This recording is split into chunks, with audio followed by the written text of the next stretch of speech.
Oke, hai semua, balik lagi sama gue Elson Lo, dan hari ini gue mau tunjukin lo semua review bank digital dari Cbank. Karena dari kemarin tuh gue sering banget posting tentang keuntungan pakai bank digital dan juga apa aja sih plus minusnya dibanding bank konvensional. Tapi lo semua masih takut, dan di sini gue bukan maksa lo buat download bank digital ya, gue cuma mau tunjukin aja.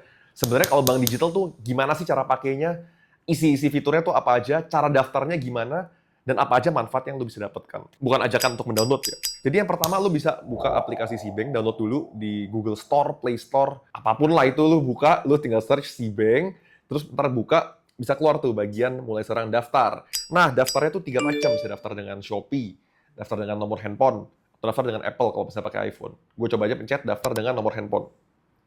Lalu ada di sini bagian kode referral, lo bisa masukin kode referral gue kalau mau saldo gratis, tapi kalau nggak mau juga nggak apa-apa.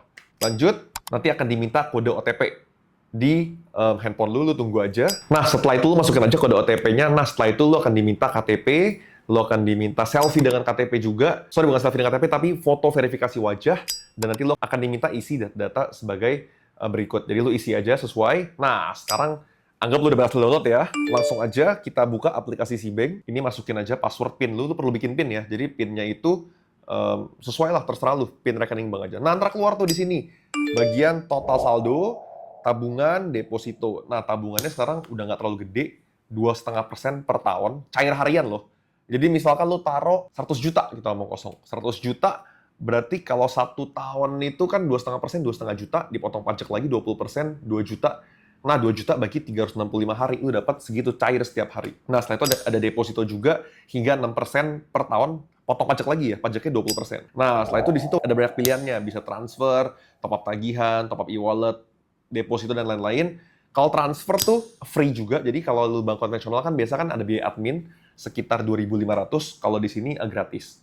Nah, setelah itu lu bisa deposito juga. Depositonya mereka sekarang ada flash deals, mereka suka ada flash sale, jadi bisa sampai kalau setahun itu 7%, tapi duit lu dikunci tuh setahun. Jadi gue kurang suka sebenarnya. Kalau gue biasa ambil 1 bulan aja, dia tuh 4% per bulan. Nah, selanjutnya top up tagihan juga gampang. Lu mau top up PLN, kartu kredit, TV kabel, BPJS, PDAM, semuanya bisa.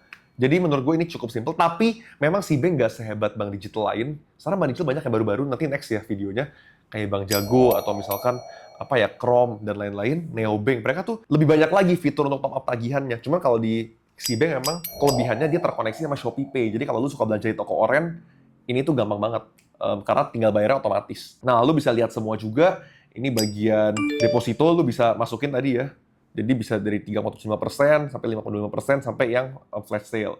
Nah, setelah itu tuh kurang lebih nggak terlalu banyak ya fiturnya. Karena menurut gue dia cukup simple, tapi untuk user interface-nya gue bisa bilang dia cukup menarik ya. Lalu dia ada fitur Cbank pinjam juga, tapi gue nggak mau pakai. Ada fitur tarik tunai juga, bisa di Indomaret. Jadi dia nggak debit card-nya, beda kalau Bank Jago tuh dia ada debit card-nya. Nah, setelah itu, kalau misalkan lu mau buka deposito, lu tinggal klik aja ke bagian deposito saya, terus lu tinggal klik mau ambilnya berapa, misalkan lu mau ambil sebulan. Ini gue kasih contoh ya. Kalau mau pakai flash sale tuh minimum harus 1 juta.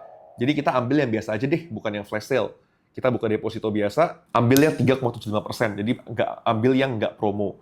Nah, gue kasih contoh, masukin misalkan 400.000. Nggak bisa ternyata sekarang guys. Ternyata sekarang harus 1 juta untuk deposito di Cbank. Jadi, untuk deposito Cbank minimum 1 juta. Jadi kalau lu duitnya belum nyampe segitu, lu bisa demand aja di tabungan, nanti dia akan dapat saldo sedikit-sedikit. Nah, setelah itu, menurut gue kalau Cbank ini, dia tuh cukup menarik karena top 3 juga salah satu bank digital yang paling viral di kalangan Gen Z, dan dia juga sekarang perusahaannya, Cbank udah untung juga ya, udah nggak merugi lagi.